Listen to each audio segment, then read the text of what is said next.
Hello and welcome to Working Lunch, the Slow Chambers weekly series where we connect with our community leaders and get to know the person behind the position. I'm Jim D'Antona, President and CEO of the Slow Chamber, and today you'll get to be a part of my conversation with First District Supervisor John Peschong. Supervisor Peschong is currently serving his second four-year term representing the City of Paso Robles, as well as the communities of Templeton, Adelaida, Roblar, Heritage Ranch, San Miguel, Shandon, and Oak Shores in North County.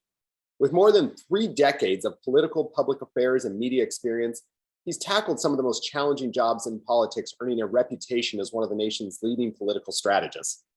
Supervisor Peschong honed his skills in politics and media while working in the White House during the Reagan administration and later as the executive director for the California Republican Party, a senior strategist for President George W. Bush and Senator John McCain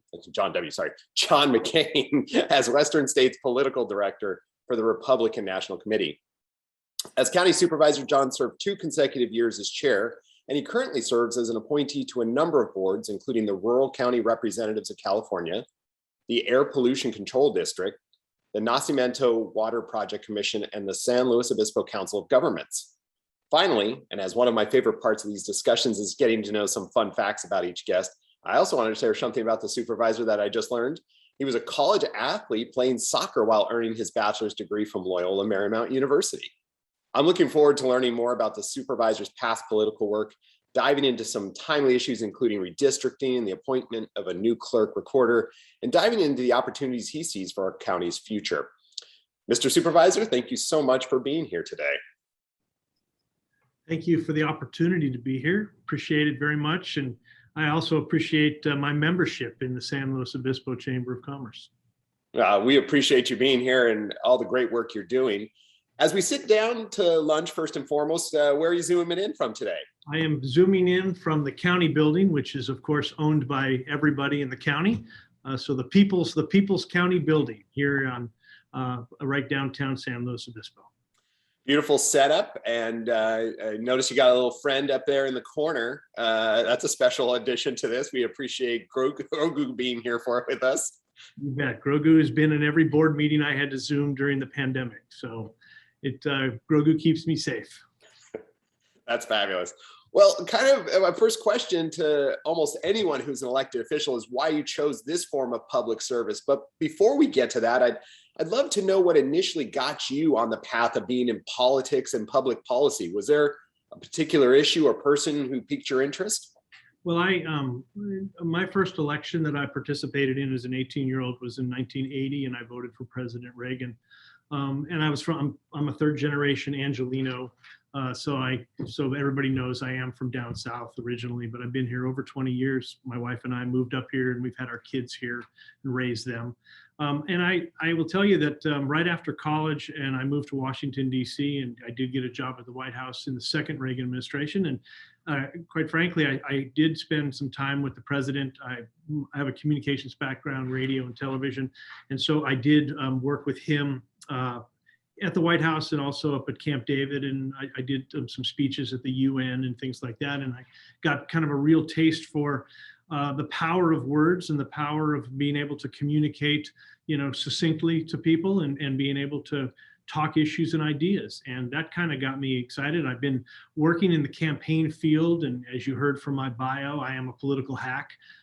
So, I have been doing these types of activities for a long time. I enjoy the ability to be able to tell people stories, and that's what I do. I tell their story to the public through direct voter contact programs. I've done that here in this county, though I have not done any of those races since I was elected. I decided not to do anything in San Luis Obispo County, so we gave up a number of clients that we had here, but I have really kind of focused on issues and ideas on how to make life better for people in our community. And that to me is what this is about. This isn't about the fighting over how we're going to spend money. This is about what that money will actually do to the community, because we have some very serious problems, and we've had, and I want to say over the last, since the pandemic, we've gotten really focused on some of those, like the homeless issue in the community and some other things.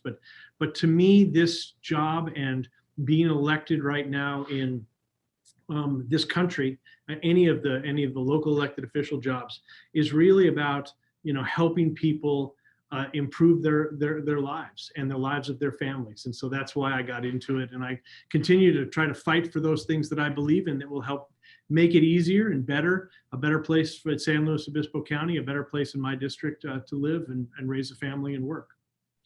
That's some amazing experience. Truly an incredible, something that most folks don't get, which is, amazing to then have in our community, that ability, that the work that you've done, that experience you've had, and, going from that transition from behind the scenes and working on the speeches for someone else and giving it to then now having to do your own. Given all that experience prior to becoming an elected official, was there anything that surprised you once you were the person kind of sitting in the seat? It's interesting because one of the people that I respected the most in the Reagan administration was Judge Bill Clark, who lived in North San Luis Obispo County in Shandon. And probably some of you have been to the chapel that he built out on his ranch on Chapel Hill outside of Shandon.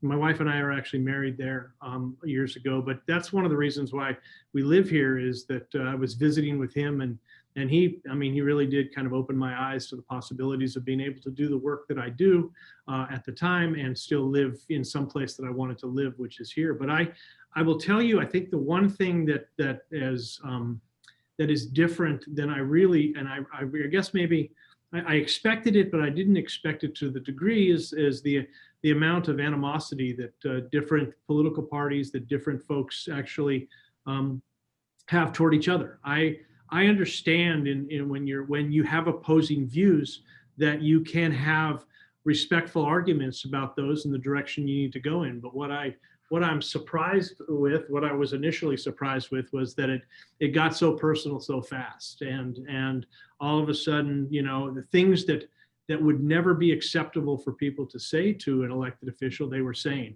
and we've seen this continue, and it's one of the reasons why we came together when I was first chairman and assigned the Code of Civility with the 7 cities and the county to try to get people to understand that there is more than just calling your neighbor or somebody that a nasty name, that there's actually discussions that you can have, and you can actually have debates on issues and ideas to be able to come to the best resolution possible for the county.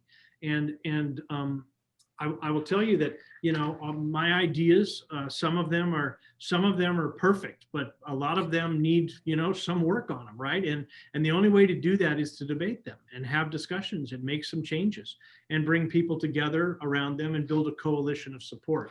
And that coalition of support a lot of times includes chambers of commerce. And so, you want to be able to, do that. Now, one of the main things of being a small business owner is that I have always wanted to support small business. And every argument I look at, every discussion we have, I look at, whether this will be good or bad for small business, will be good or bad for working families, will this be good or bad, for kids in the community or seniors or whatever it is. And I come down a lot of times in trying to figure out ways to make sure that we can bring people together behind the policies. And if that takes me having to change something or add something because somebody has said, hey, this is not right, I want to discuss it with you, I have something that we could tweak it to make it a little bit better. Frank Meacham, who was worked for the county and before me for 8 years as supervisor, and then he was the mayor of Paso Robles.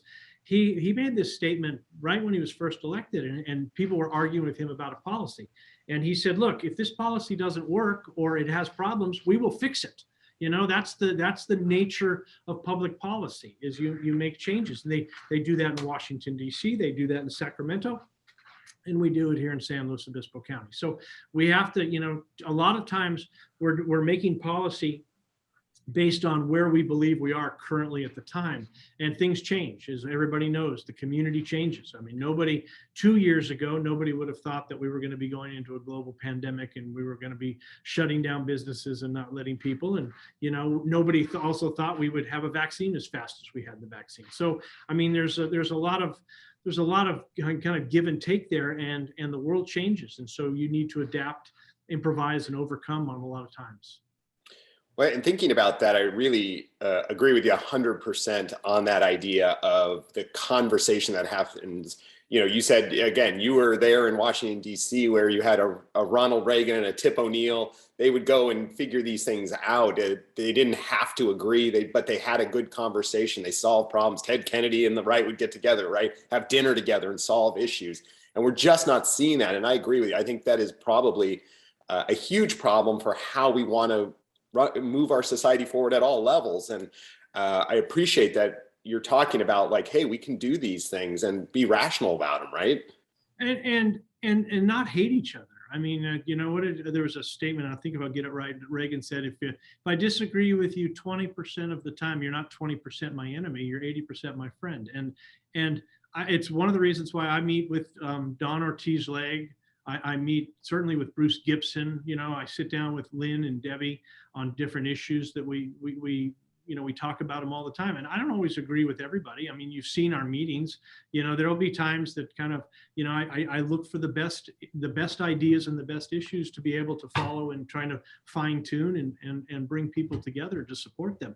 No, you know, and that's what elective government is about. That's what our democracy is about. And so I think that, you know, continuing to do that, to try to get input from all sides. I mean, I do this. I think I do this. I certainly did it when I wrote my columns for the San Luis Obispo County Tribune, and I do this when I talk to people in the community. And so, the ability to be able to actively listen to people and their ideas, I think is something that I embraced from Washington D.C. and when I was there, from California state government, when I worked through the party system here in California.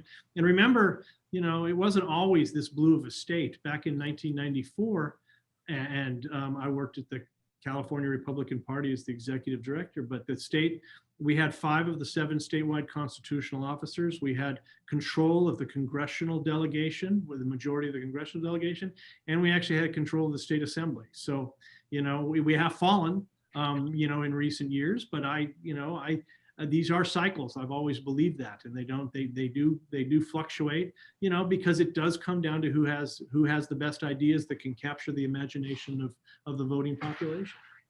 Yeah, it's a great point. And I try to remind, I went to Sacramento State for my college as a family of Democrats. We had gone up there. I thought I was going to get a job in the Capitol right about that time that Brulte and Pringle and Wilson had all so there weren't any Democratic jobs. But I wanted to say, you know, just from my own perspective, that I've always appreciated being able to come and talk to you directly about issues, whether we agree exactly on them or not, and you can share why you're voting your way and I'm sharing our position, but I've always appreciated that the way you've been open to those conversations. And I really do appreciate it. I think you're a great example of what we need to emulate all over our elected officials. I was thinking about kind of, for the past 30 years, you've been a part of and led campaigns everywhere from Hawaii to Nebraska.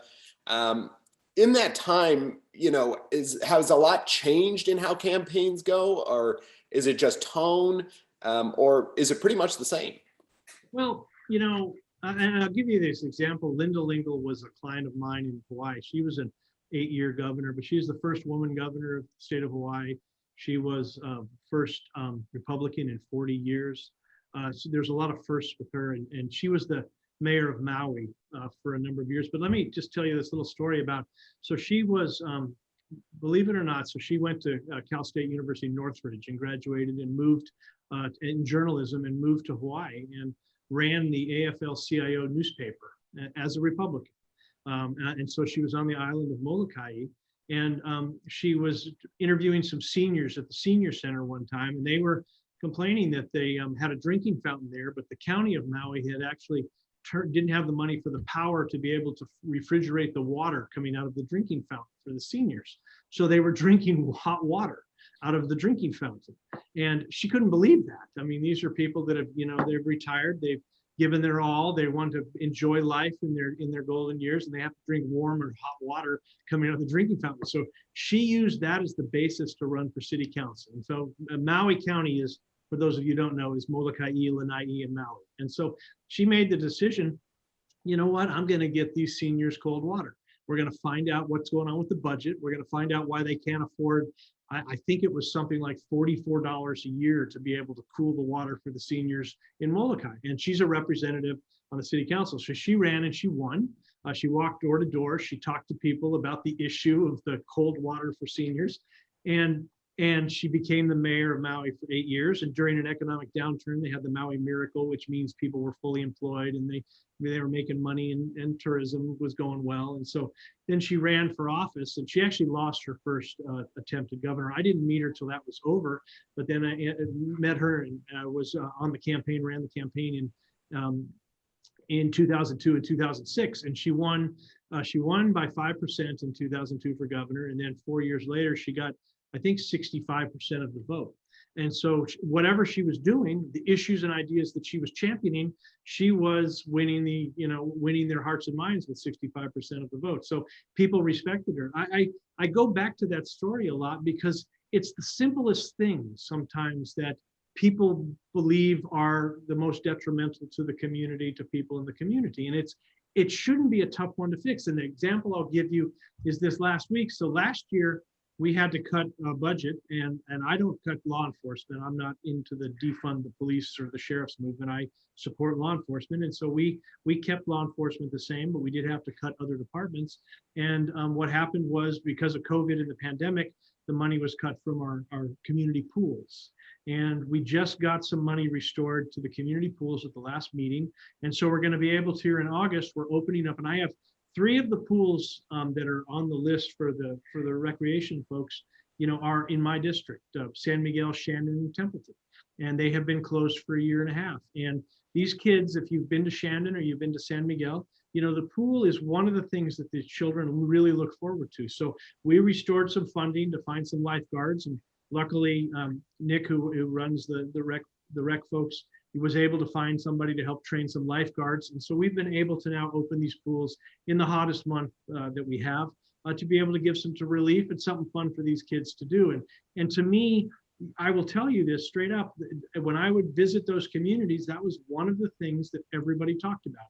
When are you going to open the pool? When are you going to do this? Now, there were medical reasons not to open the pool last year with COVID, but this year we're able to do it. They're open, and we have limited hours, and we have funding restored for next year too, so we'll be able to open up the full season. But to me, these are the things that county government does right, and we can't, if you're a young person growing up in Shandon or San Miguel or Templeton, and you don't have access to another pool, this is something you look forward to. Why are we kind of taking away one of the highlights of the summer months by taking their pool away, when we are spending all kinds of other money on other things? So I think that's one of the things that I'm proudest of this year, is being able to kind of really help those kids in those communities. And it's one of the reasons why I support the schools like I do. We have some great high schools. We have Paso Robles High School. We have Shandon High School, home of the Outlaws, they have great agricultural programs out in Shandon at their high school. Templeton High School, where my daughter graduated last year, and my son is currently a sophomore at. And he's on the football team, and he's been practicing. I had to get him up at 5 o'clock this morning to get him to football practice, which is not always exciting, but we did it, and he's practicing every morning or every afternoon. And so I am a big fan, a big supporter of our public school system, and I did graduate from the Los Angeles Unified School System, so I have a pretty good bar to measure schools by. And I will tell you that the high schools and the junior highs and the middle schools, as they call them here, and the elementary schools in San Luis Obispo County are wonderful schools. Well, I would say you're right about the drinking fountain, the pool opening of pools. Those are the things that really impact major parts of people's lives, and it's really the part that unfortunately doesn't get covered. We talk a lot about, you have several big things coming up in front, and wanted to really appreciate the fact that there's so much that you and other electeds do every day in small bits that really make impacts on people's lives that most people don't even know. And so instead, what happens is the clerk-recorder issue leaps to the top. And I see the county is currently in the process of kind of finding and appointing a new clerk recorder, and that will involve public interviews for the final group. Maybe if you could share some insights into what you're listening for when you're looking for a new clerk recorder. So the thing is, there's two ways to do this. The county board just comes in and appoints somebody, or there's a process. And the process has kind of been set up by two counties, but the first one was Contra Costa County. They lost their clerk recorder a few years ago. And so they set up a process that they called open and transparent, where they do this interview process. So anybody can apply, and they apply. They're going to go through a preliminary discussion with a panel of 5 people. Each supervisor has appointed one of those 5 people, and they're going to talk to everybody, and they're going to push forward probably 5 to 7 of the most qualified people. They'll come before the board. This has to be done in public. So this can't be done, in a conference room quietly. This has to be done in front of the public. So the cameras will be on, and we'll have a full meeting, and it'll be an open and transparent process where we interview those 5 to 7 people. If we don't find any of them that we believe are qualified, we can't agree on it, or for a majority vote, then they can go back out and they can ask for more resumes to come in and more people to apply. I think, because I've gotten a number of calls from deputy county clerk recorders around the state, that there are people that are interested in applying for the job. I believe there's probably people in our own office downstairs that are interested in applying for the job. I think the job pays like $150,000 a year. It's a decent job. You don't have to run for re-election. That election will be next year, so you don't have to run for re-election if you don't want. But if you want to, and you get put into this position, that's certainly available. But the key component was that it's going to be open and transparent in front of everybody. I can't, in good conscience, say I'm just going to pick somebody. It's not the way I work, because I don't want to pick winners and losers here. And there's a lot of people that have said they're very, very interested. And if we do this in public, I think we're going to have some very qualified candidates, and everybody will get a chance to see who they are, what they believe in, what they think their skill set they can bring to this job. It's a tough job. The job, certainly during the election cycle, this job is on the front lines of, and you've seen some of the things. And by the way, I really like Tommy Gong. I wish he hadn't resigned and moved to Contra Costa County to be the deputy there. I've always gotten along with him and his family. They're wonderful people. They lived in North County, and I thought he did a very good job. So and all the stuff that has come out, since then, or people that have been screaming about the job he did, I disagree with them on that. But he did make a decision for his family to take his family to Contra Costa County, and I wish him the best up there. And I know he's going to be successful there. So I think that from my standpoint, though, we there was a whole discussion on putting some different qualifications on the position.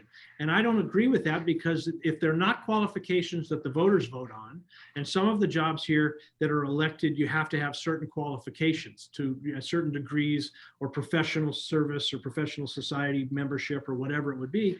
I understand, but in this particular instance, there aren't any. So I'm not going to add any additional things that John Peschong thinks that they need to be on there, so I can narrow the field down so I can get my own person in there. I would like to have an open and transparent process, and let the best person apply for the job, and let the best person take the job and do a good job in this upcoming election. Now, it won't happen before the recall election. That will be coming up on September 14th. So it'll probably be right after that.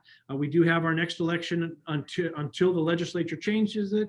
Our next election will be in June of next year. The filing period will be opening up sometime in February for the other positions. And so if you have an interest in running, that's for a county job, that's when you can do that. I'm actually not running for re-election. I said I would do 2 terms, and I'm sticking to my campaign promise. So 2 terms will be up for me on December 31st, 2024, but you're going to need to run probably in June or March, whenever the legislature calls that election, for my position, if you want to be the First District Supervisor. Well, we're thankful that that's a ways off. We don't have to worry about that. But you have another piece coming up also. Again, the things that are reaching the headlines, and that's when you have redistricting for supervisorial districts coming up. Yes. And I know you've probably been involved before from the backside, being in the elected official seat. How's this? Do you see that's going to change your role, or is there any kind of your approach to the decisions involved in redistricting? Well, there are state laws that govern redistricting in counties, and there's going to be five public meetings. We've held our first, so there's 4 more that everybody can participate in. To me, that's the difference, is that I'll be listening to those meetings and hearing what people say, what part of the community they want to be in, what supervisorial district they might want to be in. We have had some growth, as you know, and we've got some different things that we're going to have to deal with, but the data hasn't been released yet. That's the thing that really is kind of hurting our efforts so far, is that the census data has not been released by the federal government. Now, I'm being told that it's sometime in August, maybe August 13th, it'll be released. We'll all have a chance to look at lines. There's going to be some movement on some of these district lines. I can tell you that the population in my district, 50% of the district is the City of Paso Robles and 50% is outside. I'm actually one of the first supervisors that was not elected from the City of Paso Robles. Normally, the City of Paso Robles was the largest chunk, and so whoever was, the mayor or whoever was there was elected. So I live in Templeton, and I'm from Templeton, and I was elected. All I needed to do was get everything outside of Paso and then part of Paso, and I got elected. I got I think like 66%, 67% of the vote last year, and so I think that there's going to be, some movement. Templeton may not be in the district, when this is over, because population has grown in the northern part. But there's not a lot of wiggle room for the first district, because you're up against Monterey County, Kings County, and Kern County. So you're kind of, I think where the movement will probably be here in the city of San Luis Obispo. There's going to be, right now, currently the city of San Luis Obispo is covered by 3 supervisors. It may end up being 2 supervisors, may end up being 1 supervisor. As you see the demographics and the people move in different areas, there's a lot of new housing being built here too. So you're going to take the new houses that have already been built and people have moved in and registered. So you're going to have to take that into account too. But the 2 districts that are tougher to move around are District 4, which is Lynn Compton, because she butts up down there against Santa Barbara County, and I actually think a portion of Ventura County, way over there in their kind of east side or something like that. But I will tell you that I think that it's going to be an open and transparent process. It has to be by law. We're going to take in all different communities and their wants and needs. We did send a letter on a statewide redistricting to the Redistricting Commission that was a ballot initiative that put that in place. And we asked that San Luis Obispo not be divided in half. There was movement 10 years ago to divide for the Assembly and the Senate seat at the Cuesta grade. So we'd go north and they go south and cut us up. I think we're stronger when we have one person in charge of the county of San Luis Obispo in the Assembly and one in the state Senate. As you know, we have Jordan Cunningham in the Assembly and John Laird before him, Bill Monning. And it was easy for me to be able to communicate with them the wants and needs of my constituents and talk to them about the things that they were doing. And I hope that we're able to keep that. And then they also will decide the congressional district. And as you know, we are in Salud Carvajal's district, who lives down in Santa Barbara County. And he's got a small portion of Ventura in his district, all of Santa Barbara County, and all of San Luis Obispo County. Now, we did lose a congressional seat, though, this year because of the decline in population in the state of California. So that's going to change some things. There are going to be some lines moving. I don't know if they'll be here on the Central Coast, but someplace there's going to be some movement on those. Yeah, well, we at the Chamber support you 100% in what you were talking about from the statewide, that SLO County should not be broken up, that we stick together. So again, but that's a whole separate redistricting process, which is really convoluted, but obviously we're encouraging everybody to be involved in that. And we think this is another great place to be, to come see the process. It happens once every 10 years. And I appreciate what you're talking about, the transparent process. And it's really interesting because as people move around the county, that changes where these seats and trying to make them balance. So I appreciate kind of all the words you've been talking about there. And we've already been through almost a half hour on this. And if folks want to get in touch and maybe have a conversation without attacking anyone, is there a good way to reach out to your office? They can just call me on my cell phone, which I've been giving out. Just the funny story is I've been giving out this cell phone number during my campaign. I put it on 250,000 pieces of political mail, and I got 3 calls in an election cycle. So you call me at 805-440-7818. You can leave a message for me. You can text me at that number, by the way. Just let me know who you are, because sometimes I'll get some interesting texts, in the middle of the night. Usually when the bars close about 2 o'clock in the morning, but that's okay. This is the job I signed up for, and I enjoy it. And I'd love to talk to anybody, who has it. So it's 805-440-7818. That is amazing and incredibly brave. I'll tell you, that's a true elected official of the people. That is open yourself up. Well, I appreciate that, and we want to end our conversation the way we always do. What are you looking forward to this weekend? My daughter actually goes to school at the University of St. Andrews in St. Andrews, Scotland. And so I'm actually driving her up to the airport because she's going back to get her settled. She's a second year at the University of St. Andrews. So I'm looking forward to actually hanging out for 4 hours with her in the car on the way back to the airport, which sounds kind of strange, but it's sad. It's a sad moment, but it's also a proud moment because she's going to be going to, she survived her first year, which usually is pretty wobbly. If anybody, you've been to college, your first year is a little wobbly and you try to figure out who you are and where you are. But she's going back, and I think she's really looking forward to it. And so that, and then my son has football practice, and I'm actually, my wife and I are big fans of the Templeton Eagle football team now. So I think we'll be focused on that. Well, that's great, and congratulations. That's so great for your daughter, and good luck to your son. Mr. Supervisor, thank you so much for spending the time with us, making some time to talk with our listeners and our viewers, and really do appreciate all the work you're doing on behalf of our county. Thank you very much for the opportunity. And to all of you out there, thanks so much for eating lunch with us. We hope to see you next week, same time, same place. We'll be talking with June McIver. She's the general manager for Tolosa Winery. I'm looking forward to talking about the wine industry through the pandemic, Edna Valley wine region, and the outlook with the appearance that the drought might be here for a while. We appreciate you tuning in. Hope you have a wonderful weekend. Stay healthy and safe out there.